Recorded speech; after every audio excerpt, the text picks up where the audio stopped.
안녕하세요. 데이터와 사람들 서윤식입니다. DASP 자격 대비반 강의를 진행하려고 합니다. 유데미를 통해서 여러분들 보시게 되실 텐데요. 유데미를 통해서 여러분들 만나 뵙게 돼서 반갑습니다. DASP라고 하면 얘는 데이터진흥원에서 만든 주관하는 자격 대비반 자격증입니다. 그리고 DASP의 상대에서 SQLD라는 자격증이 있죠. SQLD 같은 경우는 SQL을 데이터베이스 인터페이스 하기 위해서 데이터베이스와 이야기하는 언어인 SQL을 사용하는 강의고요. 그 다음에 DASP란 데이터베이스 설계를 위한 강의입니다. 그래서 DASP의 위로 올라가서 DAP라는 그 자격증이 있죠. DAP라는 자격증. DAP 자격증은 굉장히 좀 어려운 자격증이고요. 거기에 그 DAP의 주니어 자격증인 DASP 자격증이 오늘 여러분들하고 강의하게 될 내용입니다. SQLD에 맞는 자격증은 SQLP 자격증이고요. 그리고 얘는 DASP. 그래서 데이터베이스 설계를 위한 자격증이다. 그렇게 이해하시면 될 것 같습니다. 과목은요. 데이터 아키텍처 2에 데이터 요건 분석, 데이터 표준화, 데이터 모델링 4과목입니다. 그래서 4과목이 각각 1, 2, 3과목은 10문항에 각 20점이고요. 그 다음에 데이터 모델링이 20문항에 40점 배점되어 있습니다. 그래서 커트라인은 60점 이상 받으시면 합격하는 자격증입니다. 하나씩 소개시켜 드리자면 어차피 데이터베이스 설계를 위한 거예요. DASP는. 설계를 하기 위해서 데이터 품질을 올리기 위해서 데이터 표준화를 진행하는 거고요. 그 다음에 요구사항을 사용자 요구사항을 받아서 그 다음에 데이터 표준화, 데이터 모델링을 하는 건데 데이터 사용자 요구사항을 얼마나 잘 받게 할 거냐 그런 부분에 대해서 나와 있고요. 얘는 전사 아키텍처, 비즈니스 아키텍처, 데이터 아키텍처, 어플리케이션 아키텍처, 인프라 아키텍처. 그래서 테크니컬 아키텍처, 인프라 아키텍처를 테크니컬 아키텍처라고도 하죠. 그래서 5개 분야, 4개의 분야를 뭉쳐놓은 게 전사 아키텍처예요. 그래서 그 부분에서 전사 아키텍처는 비즈니스 아키텍처, 그 다음에 데이터 아키텍처, 어플리케이션 아키텍처, 그 다음에 테크니컬 아키텍처 이렇게 4분야가 정의되어 있는 거고요. 그 중에서도 데이터 아키텍처 부분을 좀 신경 써서 어차피 우리가 데이터 아키텍처 부분을 하다 보니까 전체적인 엔터프라이즈 아키텍처도 알아야 되기 때문에 엔터프라이즈 아키텍처를 디파인 한 겁니다. 그래서 이번 강의에서는 전사 아키텍처 2의 데이터 요건 분석, 데이터 표준화를 한 세트로 묶어서 한 강의가 나갈 거고요. 그 다음에 데이터 모델링 부분만 따로 묶어서 강의가 진행될 겁니다. 여러분들 공부하실 때 자격증 준비를 위해서는 제 자료가 배포될 건데요. 제 자료를 보시고 이해 안 되는 부분은 요 두 책을 가지고 사전처럼 보시면 공부하시기는 좀 편리하실 겁니다. 이 두 책을 처음부터 끝까지 풀스캔 하기는 굉장히 좀 지루하고 어렵죠. 그러다 보니까 제 책을 이용해서 사전처럼 보시다가 준비가 어느 정도 됐다 싶으면 이 책을 한번 쭉 풀스캔 하시면 될 것 같습니다. 그리고 똑같은 책인데 2020년 에디션이 있고 2013년 에디션이 있어요. 두 개가 조금은 좀 포커스가 틀립니다. 그런데 왜 2020 에디션만 보면 되지 2013 에디션까지 봐야 되느냐 이런 것들은 이 실전 문제집이 있는데요. 이 실전 문제집이 똑같이 동일하게 시험에 나오지는 않습니다. 하지만 DASP가 어떤 패턴으로 시험에 나온다. 그런 것들을 알기 위해서는 이 문제집을 풀어보셔야 됩니다. 풀어보시기 위해서는 이게 2020에 맞춰서 나온 게 없어요. 다 2013에 맞춰서 나온 거예요. 그러다 보니까 이 두 개를 같이 보시면 좋을 것 같습니다. 그리고 시험에는 예에 맞춰서 나온다든가 예에 맞춰서 나온다든가 그렇지는 않습니다. 이 두 개가 머지돼서 나옵니다. 그래서 제 강의 자료도 두 개를 머지해서 여러분들한테 설명을 드리도록 하겠습니다. 강의를 하다 보면 저도 이제 교육 받을 때 보면 도대체 저 사람 강의를 내가 내 시간을 투자해서 강의를 들을 이유가 있을까? 이런 거 가장 첫날 첫 시간에 고민을 하게 돼요. 그러다 보니까 저도 옛날에 그랬고요. 그래서 여러분들한테 제 소개를 간단히 드리도록 하겠습니다.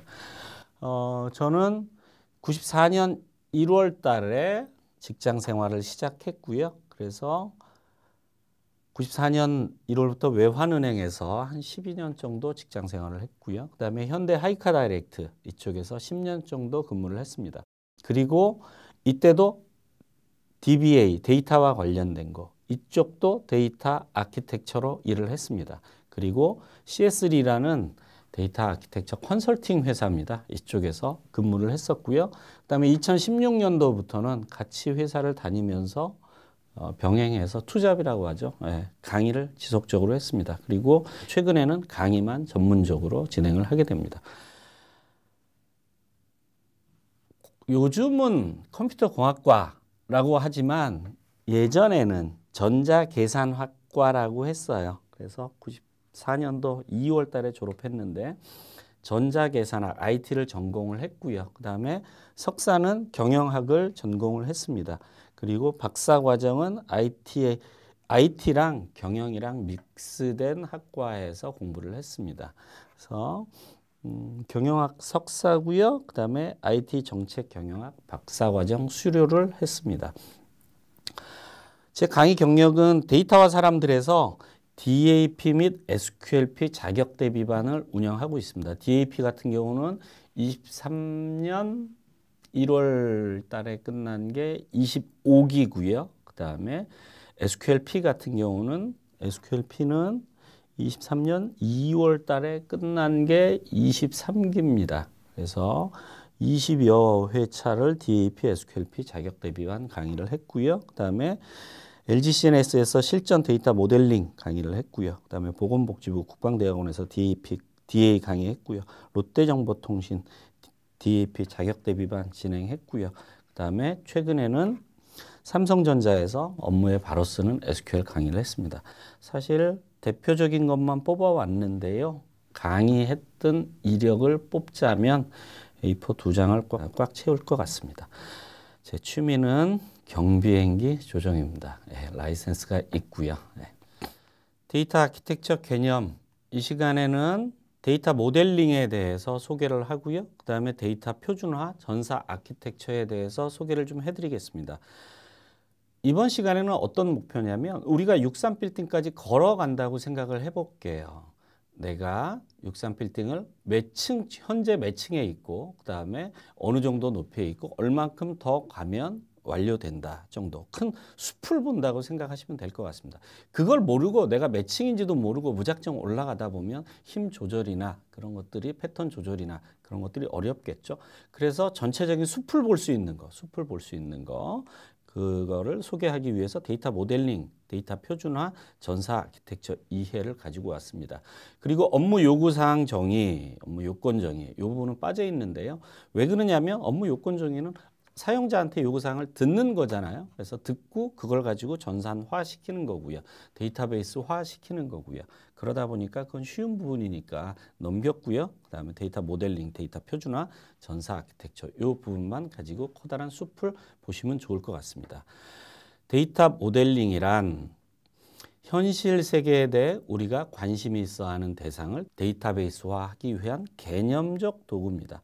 현실 세계에서 우리가 관심 없는 부분, 뱅킹 시스템을 만들려고 하는데 다른 시스템에 대해서는 관심 없는 거죠. 우리가 관심이 있어 하는 대상은 데이터베이스화하기 위한 개념적 도구다 또는 과정의 도구다라고 생각하시면 되겠습니다. 실물이 존재하지 않는 개념적인 도구다라는 게 2013에서 디파인되어 있는 내용이고요. 그 다음에 2020에서 2020 에디션, 책 2020 에디션에서 디파인하는 거. 데이터베이스 생성을 위한 업무 규칙과 정보의 구조를 표현하는 기법이다. 2020에서 디파인한 게 저는 좀 더 와 닿는 것 같습니다. 데이터베이스 생성을 위해서 어차피 데이터베이스를 만들기 위한 거잖아요. 그래서 데이터베이스 생성을 위해서 제일 중요한 건 데이터베이스 생성을 위해서 중요한 건 업무 규칙과 데이터의 구조가 굉장히 중요합니다. 업무 규칙을 받아서 데이터 구조화 시키는 게 그 데이터 모델링의 정의라고 보셔도 될 것 같습니다. 정보의 구조, 정보라는 얘기보다는 데이터가 더 정확하겠죠. 데이터는 더 세부적인 데이터가 저장되어 있는 것, 정보는 그걸 활용해서 정보를 제공하는 것. 그래서 정보보다는 데이터가 더 중요하다. 그래서 데이터베이스 생성을 위한 업무 규칙과 정보의 구조를, 데이터의 구조를 표현하는 기법이다라는 거고요. 모델링 절차는 개념 데이터 모델, 논리 데이터 모델, 물리 데이터 모델 이렇게 진행됩니다. 점을 하나 찍었습니다. 이제 여러분들 저와 함께 상상을 한번 해봅시다. 어떤 나라에서 처음 나라가 만들어진 나라에서 여러분들한테 군 편제를 해달라고 요청이 왔다고 가정을 한번 해보겠습니다. 점은 육군, 해군, 공군을 통틀어서 컨트롤할 수 있는 합참 의장을 하나 두고 싶고요. 그 다음에 육군, 해군, 공군 참모총장을 두겠습니다. 우리나라하고는 좀 틀린데요. 계급 체계가 어쨌든 그래서 그 사람들은 별 3개. 그 다음에 육군 밑에는 뭐 1군단, 2군단, 3군단 그렇게 군단을 두고요. 그 다음에 군단 밑에는 여단을 둬서 1개 여단, 2여단, 3여단 그렇게 여단을 두어서 원스타가 관리하게끔 지휘관이 되게끔 디파인을 했습니다. 그 다음에 여단 밑에는 연대라는 걸 두고요. 그 다음에 대령이 관리하고요. 그 다음에 연대 밑에는 대대, 대대 밑에는 중대, 중대 밑에는 소대, 소대 밑에는 분대 이렇게 디파인을 한번 했다고 가정을 해봅시다. 우리나라 군 편제하고는 좀 틀립니다. 우리나라 군 편제 그대로 하면 뭐 또 그 국가 기밀을 누설했다 뭐 그럴 수 있잖아요. 그래서 이렇게 우리나라하고는 좀 틀리게 이런 패턴을 두었습니다. 그래서 예를 본다면 피라미드고요. 별들이 지휘하는 곳 얘를 하나씩 디파인 한다고 생각하면 이게 개념 데이터 모델링이라고 생각하시면 정확하게 맞습니다. 개념 데이터 모델. 바둑을 둔다면 커다란 포석을 둔다고 그러죠. 처음부터 막 집 짓고 싸우고 그러지 않잖아요. 그래서 커다랗게 우리도 여단 사령부 정도가 어디에 위치해 있다 그렇게 안다면 얘는 군 편제가 이렇게 돼 있겠구나라는 걸 상상할 수 있습니다. 개념 데이터 모델도 중요한 엔터티들만 배열한다면 얘네들이 어떤 패턴의 데이터 모델링을 하려고 하는구나라는 걸 파악을 하실 수가 있습니다. 그 다음에 논리 데이터 모델이에요. 논리 데이터 모델 큰 연대급 개념도 있지만 엊그저께 군대 간 이등병이 어떤 훈련소에 나와서 어느 분대에 배치되어 있는 이런 것까지 다 디파인하는 게 논리 데이터 모델링입니다.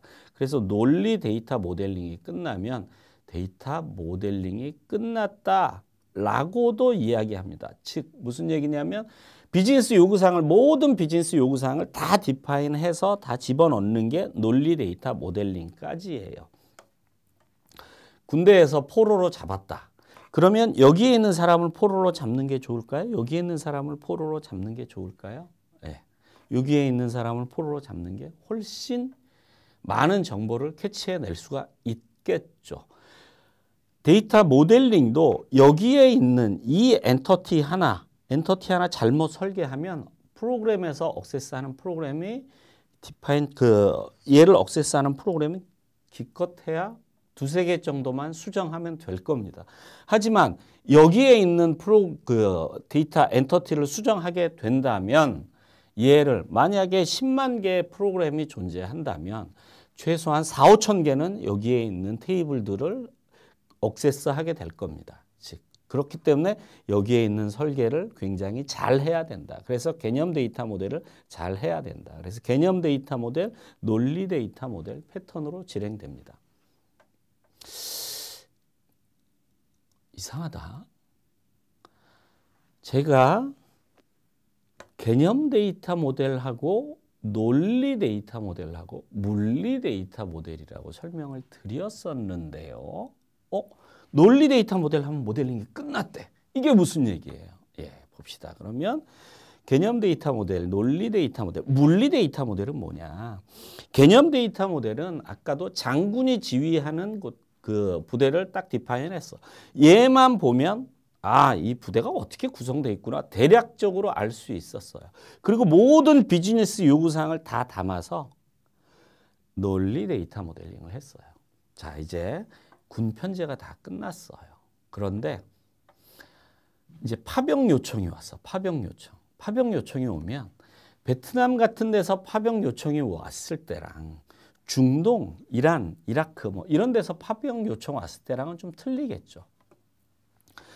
베트남에서 파병 요청이 왔다면 은폐, 엄폐 잘 되도록 초록색, 짙은 초록색을 입혀서 보내야 돼요. 하지만 중동 지역에서, 사막 지역에서 파병 요청을 왔다. 그러면 모래 색깔하고 비슷하게. 그 다음에 군화도 거기에 맞춰서 보내야 될 거고요. 그 다음에 무기도 거기에 맞춰서 해야 될 거고요. 데이터베이스 설계도 마찬가지입니다. 개념 데이터 모델, 논리 데이터 모델까지 다 해놓고 비즈니스 요구사항을 다 데이터 구조화 다 시켜놓은 다음에 우리는 오라클 데이터베이스에 적용할 건지 사이베이스에 적용할 건지 아니면 포스트그레 SQL에 아니면 MySQL에 적용할 건지에 따라서 다 조금씩 틀리다라는 얘기예요. 그래서 비즈니스 요구사항 다 담아내고요. 그래서 개념 데이터 모델에서 논리 데이터 모델로 간다면 분해해 나가는 거예요. 분해해 나가는 거. 그런데 논리 데이터 모델에서 물리 데이터 모델은 분해가 아니고 변환입니다. 변환. 즉 기준은 뭐다? 기준은 DBMS다. 어떤 DBMS에 맞춰서 적용할 거다라는 그 DBMS에 맞춰서 적용하고 성능을 그 DBMS에 특화돼서 최대의 성능을 내게 할 수 있는 게 물리 데이터 모델링입니다. 그래서 저와 같이 공부할 때는 개념 데이터 모델, 논리 데이터 모델, 물리 데이터 모델 순으로 공부를 하게 되겠습니다. 그래서 개념 데이터 모델 한마디로 하면 딱 한마디로 하면 주제 영역을 정의하고 주제 영역 내에 핵심 엔터티를 도출하여 그들 간의 관계를 정의하는 겁니다. 한 번씩 따라해 봅시다. 제가 오프라인 강의할 때는 절대적으로 따라서 시키는데 여러분들은 일단 따라한다고 생각하고 한번 진행해 보도록 하겠습니다. 따라해 봅시다. 주제 영역을 정의하고 주제 영역 내에 핵심 엔터티를 도출하여 그들 간의 관계를 정의하는 것. 네. 전체적으로 한번 더 따라해 봅시다. 주제 영역을 정의하고 주제 영역 내에 핵심 엔터티를 도출하여 그들 간의 관계를 정의하는 것. 시작. 네. 자, 따라 하셨을 걸로 믿고 그다음에 한 번만 더 해봅시다. 주제 영역을 정의하고 주제 영역 내에 핵심 엔터티를 도출하여 그들 간의 관계를 정의하는 것. 시작. 네, 하셨다고 믿겠습니다. 네. 왜 그러냐면요. 개념 데이터 모델을 한마디로 하게 된다면 이 얘기예요. 주제 영역을 정의하고 주제 영역 내 핵심 엔터티를 도출하여 그들 간의 관계를 정의하는 것. 우리가 모르는 이야기가 세 개가 있습니다. 주제 영역, 핵심 엔터티, 관계. 그러면 주제 영역이 뭐냐? 주제 영역은 크게 보면 부서를 디파인하는 것과 똑같아요. 보통 통상적으로 보면 신용카드 회사에서 본다면 고객을 다루는 부서가 있습니다. 승인을 다루는 부서가 있어요.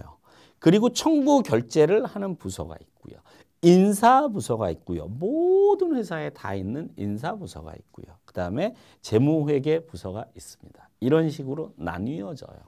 제가 만약에 모델러를 어떤 프로젝트를 하는데 10명을 데리고 갔다. 10명을 데리고 가면 10명 니네들이 다 똑같은 업무를 모든 사람들이 다 해야 돼. 그렇게 디파인하지는 않을 겁니다. 너는 고객을 하고 너는 승인을 하고 너는 청구 결제를 하고 당신은 인사를 하고 당신은 재무회계 등을 하고 이런 식으로 나누어질 거예요.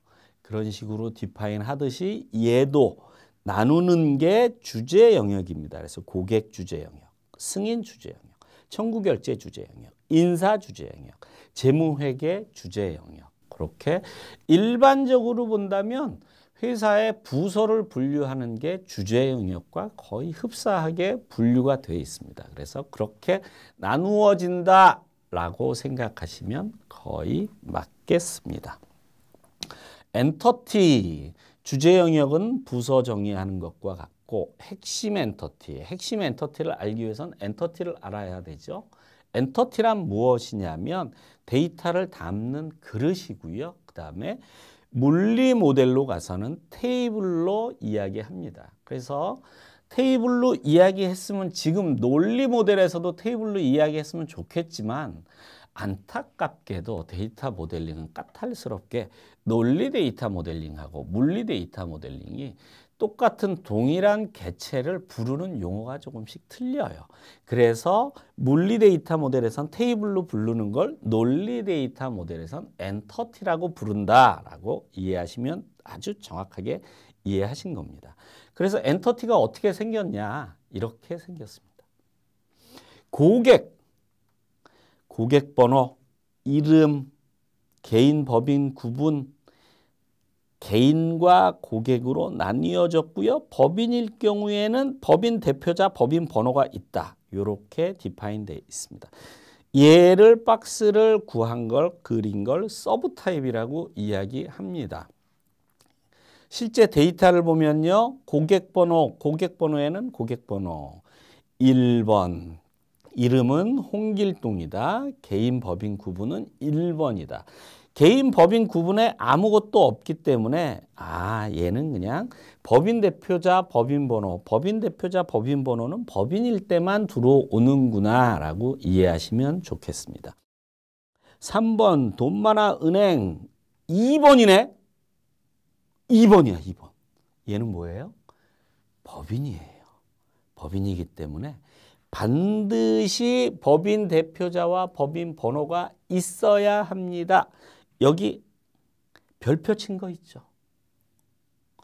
이 별표 친 게요. 필수로 데이터가 들어온다는 얘기예요.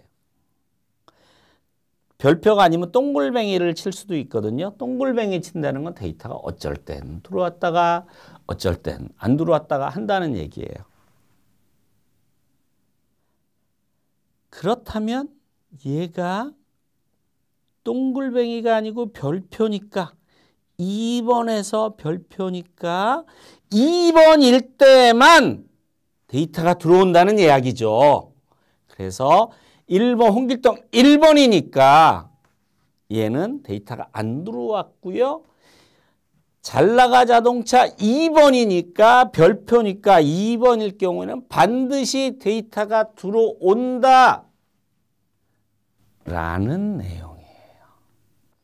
그래서 얘를 서브 타입을 안 그리고 일반 엔터티로 그냥 표현하자면 얘는 법인 대표자, 법인 번호는 동글뱅이에요. 즉 옵셔널.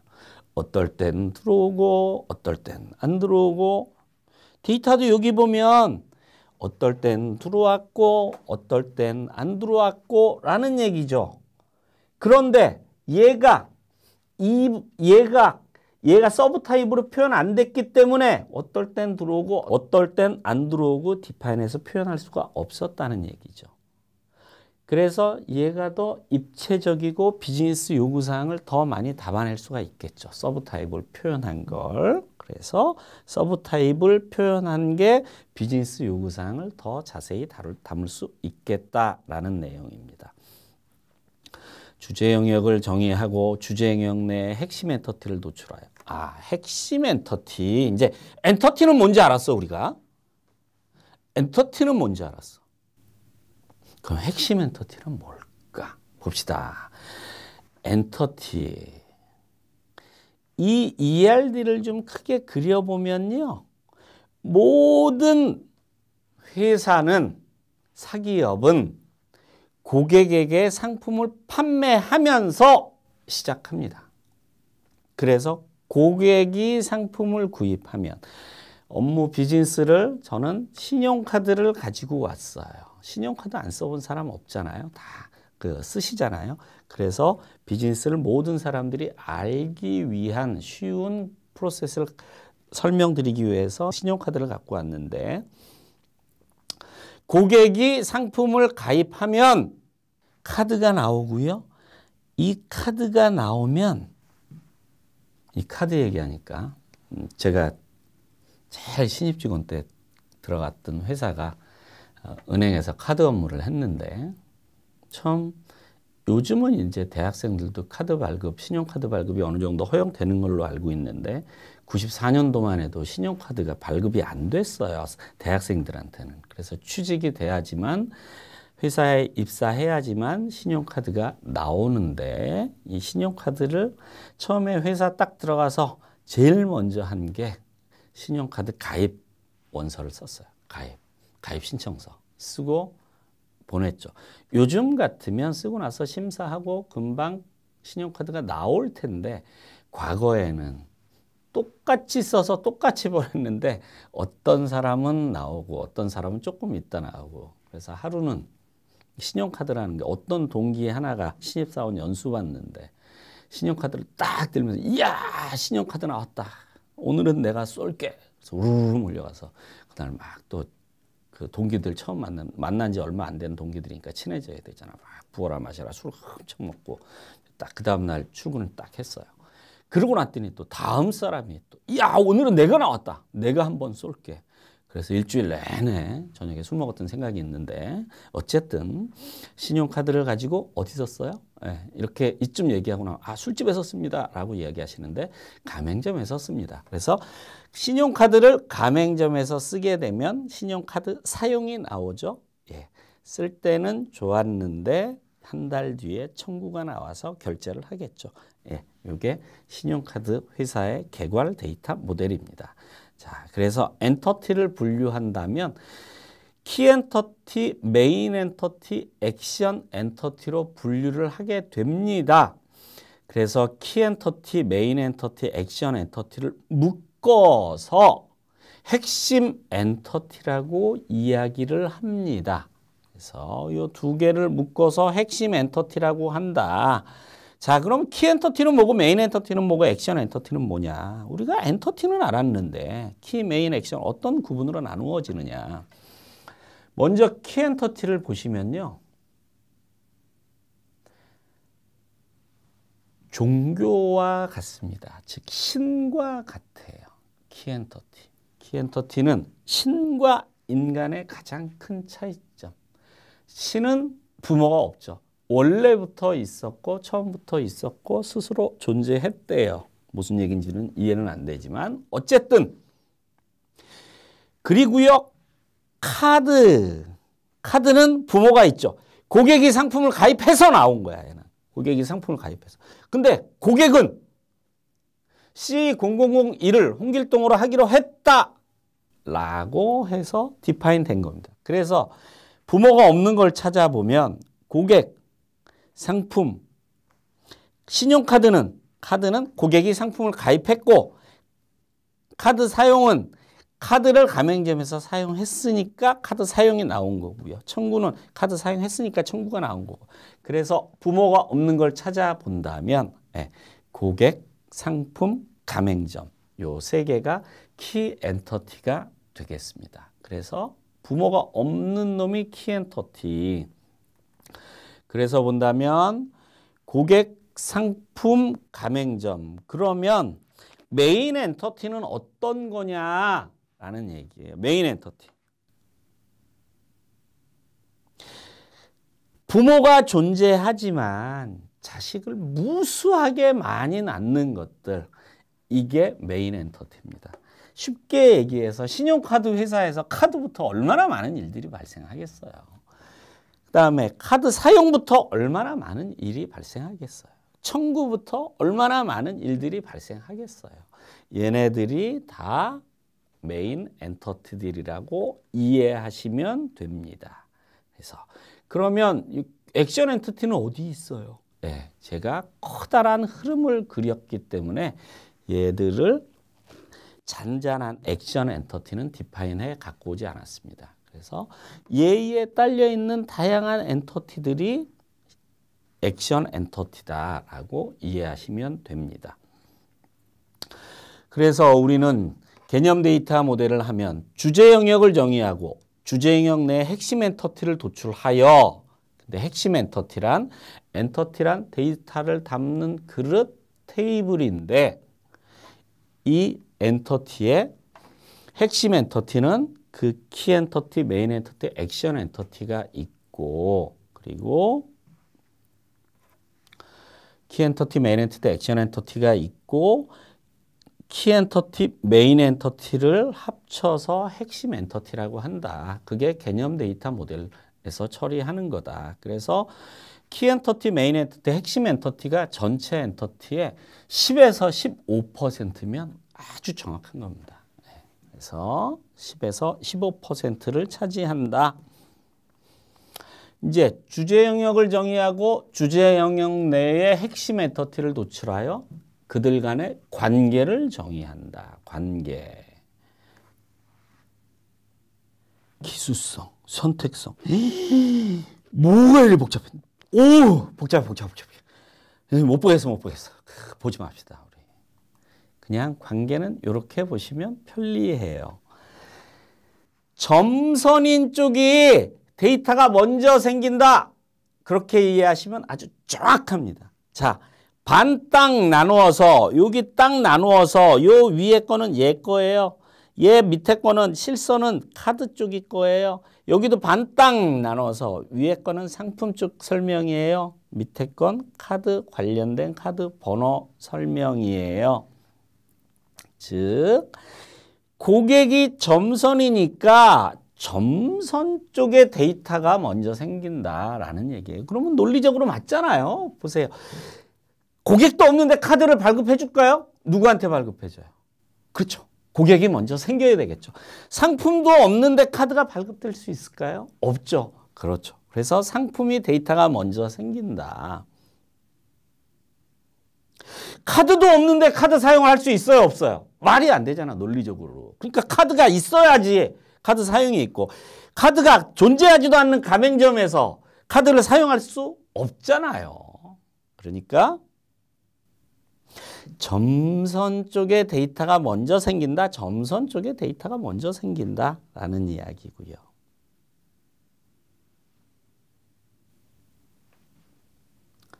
한 사람이 카드 몇 장 발급하나요? 한 장만 발급하나요? 아니면 한 장 이상 발급할 수 있나요? 그렇죠. 한 장 이상 발급할 수 있죠. 그러니까 얘는 까마귀발 같은 건 뭐냐면요. 고객 한 명이 카드 여러 번 발급할 수 있다라는 이야기예요. 하나의 상품이 여러 장의 카드를 발급할 수 있다라는 얘기고요. 카드 하나가 여러 번 사용될 수 있다. 가맹점에서 카드를 여러 번 받을 수 있다라는 얘기예요. 가맹점에서 카드를 한 번 못 받으면 어떻게 해? 큰일 나. 너는 한 번 사용했으니까 절대 우리 오면 안 돼, 안 돼. 큰일 나. 너는 오지 마. 라고 얘기하면 이 가맹점 망하겠죠. 계속 한 번 팔고 두 번 팔고 계속 단골 삼아서 계속 팔고 막 하루에도 두세 번씩 아침에서 와서 팔고 점심 저녁에도 와서 팔고 그래야 되겠죠. 그러니까 1대 M. 어우, 데이터가 먼저 생기는 쪽이 1이었는데 여기는 데이터 먼저 생기는 쪽이 M이네요. 그렇죠. 청구를 먼저 하게 되면 어떤 일이 발생해요? 당신 100만 원 써야 돼. 다음 달 내가 청구 100만 원 했으니까 99만 원 써도 안 되고 101만 원 써도 안 돼. 딱 100만 원만 써야 돼. 라고 카드사에서 이야기를 했다면 그 신용카드는 어떻게 되겠어요? 망하겠죠. 그 카드 발급 안 하겠죠. 왜? 사용하는 건 내 맘대로고. 즉 무슨 얘기예요? 카드 사용이 많이 먼저 된다. 근데 사용할 때마다 청구를 하나요? 아니면은 모아놨다가 한 달에 한 번씩 청구를 하나요? 네, 모아놨다 한 달에 한 번씩 청구하죠.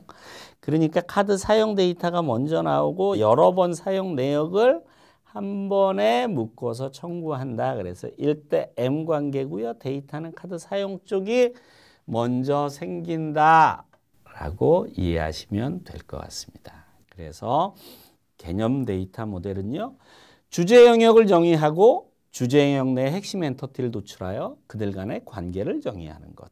주제 영역 핵심 엔터티 관계에 대해서 설명을 드렸습니다. 그래서 개념 데이터 모델은, 그래서 모델링은 개념 데이터 모델, 논리 데이터 모델, 물리 데이터 모델 순으로 진행하는데요. 개념 데이터 모델은 주제 영역을 정의하고 주제 영역 내에 핵심 엔터티를 도출하여 그들 간의 관계를 정의하는 거고요. 그 다음에 논리 데이터 모델은요, 속성 정의를 하고요. 그 다음에 엔터티 상세화하고요. 이력 관리를 디파인 하는 겁니다. 그러면 얘는요, 소갯니 그렇게 외우시면 돼요. 속에 있는 이빨, 속에 있는 이빨, 소갯니. 그러면 논리 데이터 모델은 소갯니구나. 속성 정의, 엔터티 상세화, 그 다음에 이력 정의. 그 다음에 엔터티 상세화는요, 식별자 확정, 정규와 M/M 관계에서 참조 무결성 정의. 이렇게 이해하시면 됩니다. 그래서 식,정, M, 참. 식사는 정시하는 거고 애매할 때 먹는 건 참이다. 그래서 식정, M, 참 이렇게 외우시면 됩니다. 오프라인 강의하면 이때 박장대소가 일어납니다. 많은 이제 PD랑 저랑 단둘이 있기 때문에 박장대소가 일어나지는 않습니다. 식정, M, 참. 식사는 정시하는 거고 애매할 때 먹는 건 참이다. 그래서 엔터티 상세화. 그다음에 우리가 물리 모델은 논리 변환한다 그랬죠. 개념 데이터 모델에서 논리 모델로 가는 건 분해해 나가는 거지만 논리에서 물리로 가는 건 변환이다. 그래서 논리 물리 변환. 그다음에 정규화 했으니까 반정규화 해야죠. 그래서 반정규화. 이렇게 이해하시면 되겠습니다. 그래서 요거를 한번 좀 보겠습니다. 자, 우리가 모델링은 개념 데이터 모델, 논리 데이터 모델, 물리 데이터 모델 순으로 진행하는데, 개념 데이터 모델은 주제 영역을 정의하고 주제 영역 내의 핵심 엔터티를 정의하여 그들 간의 관계를 정의하는 것. 논리 데이터 모델은 속성 정의, 엔터티 상세화, 그 다음에 이력 관리, 소갯니, 그 다음에 엔터티 상세화는 식별자 확정, 정규와 M/M 관계에서 참조 무결성 정의. 그 다음에 물리 모델은 논리 물리 변환, 그 다음에 반정규화. 그렇게 모델링 프로세스가 이렇게 이루어진다라고 생각하시면 될 것 같습니다. 데이터 표준화. 모델링은 전체적인 개념 데이터 모델 이야기했고요. 그 다음에 데이터 표준화. 표준화는 표준 단어, 표준 용어, 표준 도메인을 디파인하는 거예요.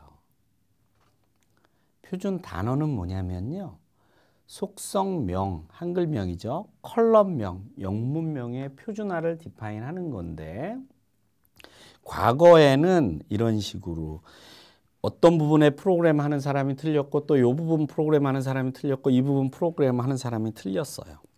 그래서 A라는 사람은 입력 일자 그래서 칼럼명을 input 언더바 date로 주었어요. 그리고 B라는 사람은 등록 날짜 그래갖고 reg 언더바 date로 해서 다 코딩을 했어요. 또 어떤 사람은 기록 1 그래서 reg 언더바 dt라고 해서 프로그램을 다 했어요. 칼럼 다 디파인하고. 이렇게 디파인 해보니까 이제 누가 와서 유지보수를 위해서 한 사람이 유지보수를 개발은 세 사람이 나눠서 했지만 유지보수는 한 사람이 한다고 봤더니 인풋 데이트, 레지 데이트, 레지 디티 다 찾아봤더니 똑같은 거야. 똑같은 거. 다 입력한 일자를 디파인한 게 이거야. 오, 왜 이렇게 해놨지? 그래서 이렇게 하면 안 되겠다. 좀 뭔가 일목요연하게 표준화를 시켜봤으면 좋겠다. 라고 해서 나온 것들이 데이터 표준화고요. 표준 단어를 디파인하는 겁니다. 입력하고 일자, 등록, 기록 이런 거를 다 세부적으로 쪼개는 거예요. 더 이상 잘라질 수 없는 것까지 잘랐어요. 자르고 나서 입력, 등록, 기록, 등록하고 기록은 입력, 등록, 기록 세 개의 대표 단어는 입력으로 하겠다. 등록, 기록은 사용하지 않겠다. 라고 디파인 해놓고 입력 해놓고 얘는 영문명까지 인풋하고 디파인 해놓은 겁니다. 그 다음에 일자, 날짜, 일을 대표해서 일자로 사용하겠다. 그래서 데이트를 사용하겠다. 영문명은. 그래서 모든 잘라지지 않은 데까지 자른 다음에 걔를 대표해서 쓸 수 있는 대표 단어를 만들어내고 거기에 영문명을 만들어내는 게 표준 단어예요. 그럼 표준 단어, 표준 용어, 표준 도메인을 이야기를 했는데 표준 용어는 뭐냐면 이제 이런 식으로 잘라놓은 게 엄청나게 많이 있어요. 엄청나게 많이 있는 걸 가지고 이제 데이터 용어를 만들어내는 거예요. 속성을 쓸 때, 칼럼을 쓸 때 얘는 입력 일자, 입력 기록이나 입력이 있네. 입력 언더바 일자 요것만 모델러가 선정해서 데이터를 써주면 영문명은 자동적으로 따라오죠. input 언더바 데이트. 그래서 얘를 가지고 속성명으로 사용하면 속성이 뭘로 되죠? 물리 모델에서는 칼럼. 그럼 칼럼이 되면 칼럼은 영문명이 자동적으로 디파인 하게끔 만들어 놓은 게 표준 용어예요. 그래서 표준 단어, 표준 용어, 표준 도메인은 뭐냐? 데이터 타입과 랭스 및 밸류를 표준화하여 만들어 놓은 겁니다. 어떤 사람은 피보험자명, 계약자명, 예금주명 이렇게 디파인 했고요. 이런 게 세 개가 다 무엇을 뜻하는 거냐면 이름을 뜻합니다. 이름, 보험자. 근데 어떤 사람은 바차트 50으로 디파인하고 어떤 사람은 차 30으로 디파인하고 어떤 사람은 심지어는 차 30으로 디파인을 했어요. 얘를 데이터를 이쪽으로도 보내고 저쪽으로 이쪽으로도 보내고 이쪽으로도 보내고 가끔 이렇게 보내는데 그렇게 보낼 때마다 에러가 발생합니다. 그래서 사람 이름 도메인은 바차트 50으로 하겠다라고 아예 디파인을 해버리는 게 표준 도메인입니다. 거기다가 어쩔 때는 이런 것도 있죠. 여부로 끝나는 속성이 있어요. 무슨 여부, 입사 여부, 퇴사 여부, 결제 여부, 여부는 어마무시하게 많이 사용되는데 이 여부는 어떤 사람은 1이 여고 0이 부고 어떤 사람은 y가 여고 얘가 부예요. 이렇게 헷갈리니까 그냥 얘는 여부는 y하고 n만 사용하겠다라고 디파인하는 게 데이터 표준 값에 대한 표준화입니다. 그래서 데이터 타입과 랭스를 지정하고 심지어는 밸류가 있다면 밸류까지 지정하는 겁니다. 실질적으로 얘는 여부는 코드에 해당합니다. 여는 y, n은 부는 n. 예를 든다면 이런 코드가 있다고 가정을 해봅시다. 고객 등급 코드, 고객 등급. 01은 클래식, 02는 VIP, 03은 VVIP 이렇게 디파인돼 있다고 해봅시다.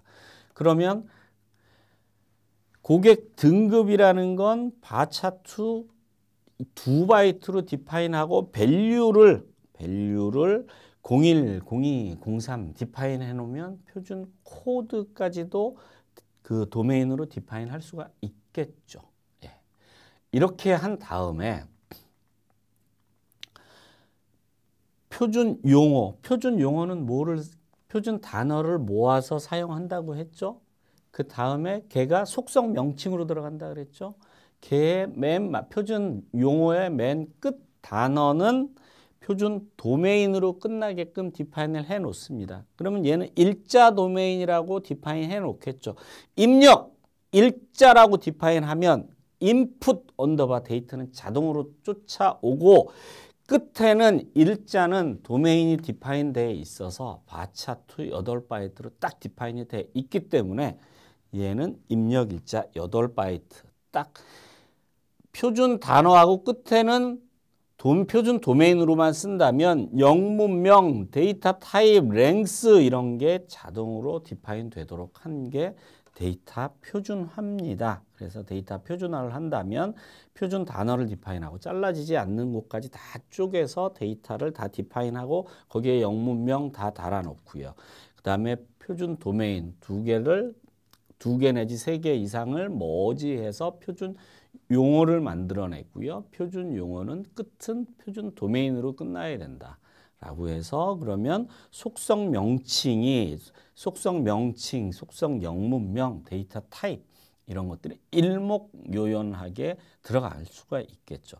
어떤 사람은 50바이트, 어떤 사람은 30바이트, 어떤 사람은 50바이트, 어떤 사람은 입력일, 기록일 뭐 이런 식으로 데이터가 중구난방으로 데이터 타입이나 랭스가 지정되지는 않겠죠. 이런 걸 디파인하는 것들이 데이터 표준화다 라고 이해하시면 정확하게 이해가 된 겁니다. 그 다음에 데이터 아키텍처, 전사 아키텍처는 뭐냐면요. IT는 건축과 자주 비교되곤 합니다. DAP라면 어느 정도 직장 생활에 경험이 있으신 분들이 공부를 하시겠지만 DASP는 비교적 젊으신 분들이 할 거라 생각이 됩니다. 아직 결혼하지 않으신 분들. 자, 조만간에 지금 있는 여자친구, 사랑하는 남자친구, 여자친구와 결혼을 하게 될 거고요. 결혼을 하면 일정 시간이 지나면 아파트 분양을 받게 될 겁니다. 돈을 좀 모으고 대출도 좀 받아서. 아파트 분양을 받게 되면 항상 하는 패턴이 있어요. 처음 가면 얘가 모델하우스에서 계약하고 나서 1년 정도 지나면 땅 잘 파고 있는지 보고 있어요. 그 다음에 또 건물 잘 올라가는지 보고 있어요. 그러면 중도금 내라 그러면 그때 가서 중도금을 냅니다.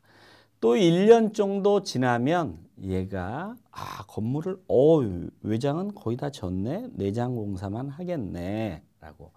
또 1년 정도 지나서 보면 이제 건물이 거의 다 완성됐구나. 잔금 내라고 하면 잔금 내고 우리가 들어가면 되겠구나 라고 생각을 할 수가 있습니다.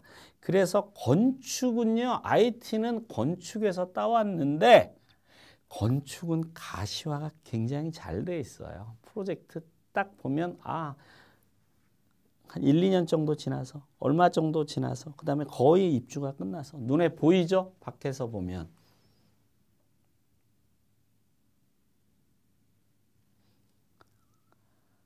우리가 프로젝트를 진행하고 있다면 이게 전산실 사진인데 프로젝트 얼마큼 진행됐는지 보여요?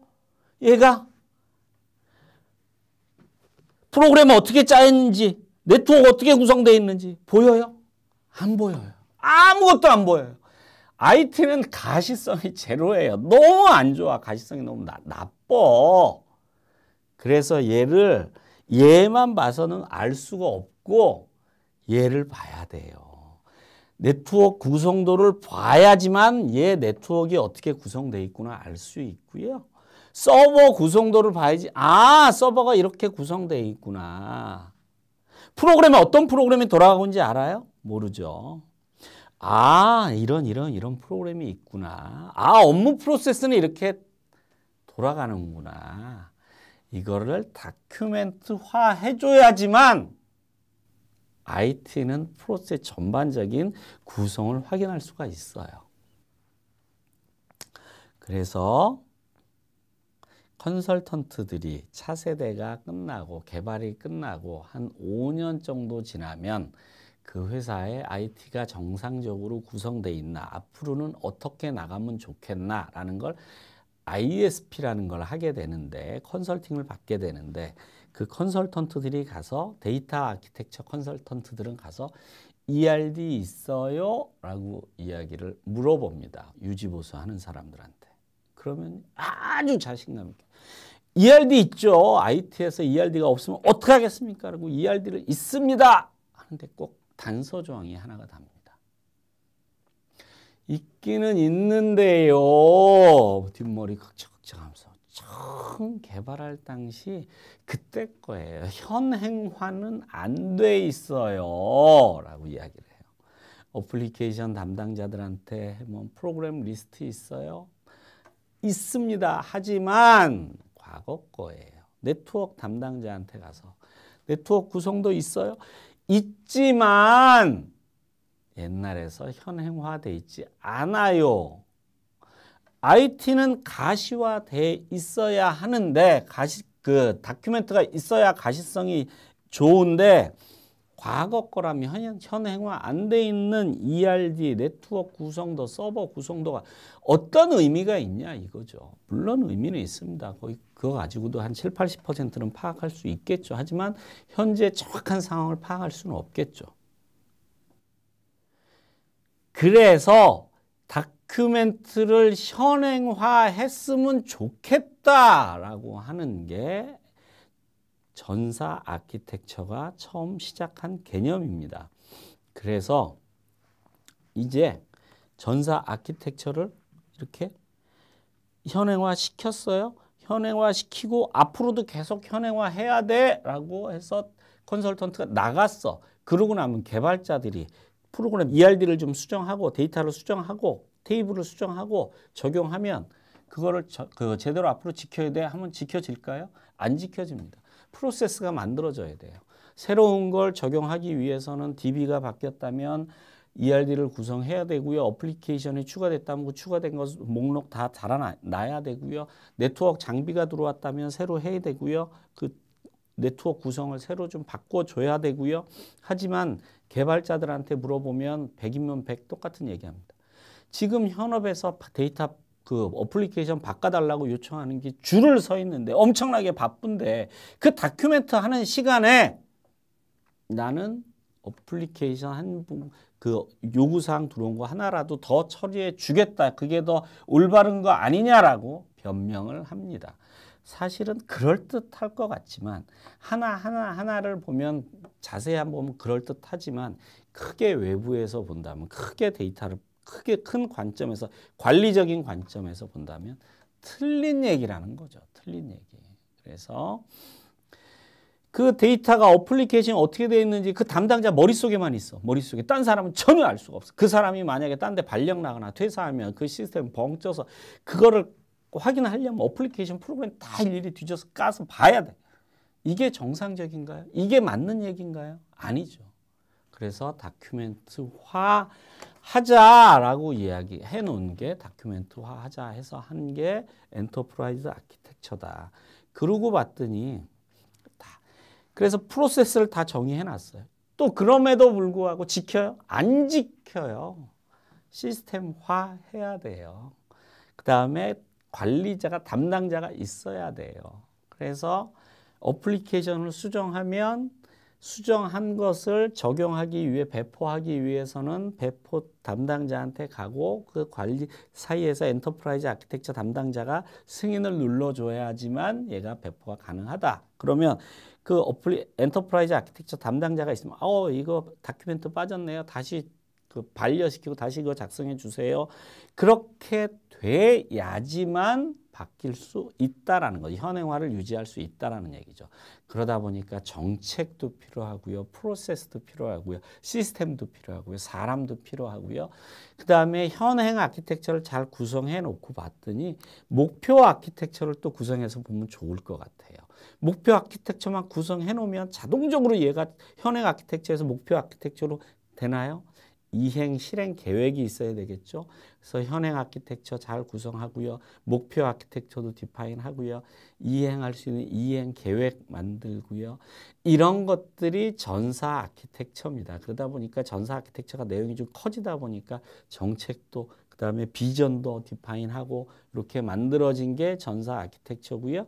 그다음에 전사 아키텍처가 잘 구성된다면 전체적으로 IT 전체가 가시화가 좋아집니다. 그래서 아키텍처가 안 돼 있다면 다큐멘트가 안 돼 있다면 실무 개발 담당자들 머릿속만에 있는 것들이 다 가시화돼 있어서 그 IT 부서의 부서장도 우리 시스템이 어떻게 구성돼 있고 앞으로 나아갈 방향은 뭐고 이런 가닥을 잡을 수가 있겠죠. 그게 전사 아키텍처입니다. 그래서 전사 아키텍처는 정책 수립, 정보 수립, 전사 아키텍처 관리 정책 수립. 그래서 이게 전사 아키텍처에 대한 게 우리 1과목의 DASP에서 1과목이 이런 패턴으로 구성되어 있다. 그래서 이번 시간에는 데이터 모델링에 대해서 숲을 봤고요. 그 다음에 전사 아키텍처가 뭔지, 왜 필요한지, 그 다음에 볼 수 있었고요. 그 다음에 표준화에 대해서 알 수 있었습니다. 이번 시간의 목적은 저거죠. 목표는 우리가 뭐 100m로 올라간다 아니면 200m로 올라간다 이해를 했을 때 우리가 올라갈 게 63빌딩으로 올라갈 거냐 아니면 산으로 올라갈 거냐 아니면 번지점프하기 위해서 올라갈 거냐 어떤 뭐 어느 건물이나 어떤 곳으로 올라갈 거고 그 다음에 내가 현재 어느 만큼 와 있는지 이런 숲을 바라보게 된다면 어디를 공부하고 있는지 숲을 바라보게 된다면 내가 공부하는데 굉장히 편리할 것이다 라고 생각해서 이번 장을 전체적으로 진행했습니다. 이번 챕터는 여기서 마치고요. 다음 챕터에서는 데이터 모델링 부분 진행하도록 하겠습니다.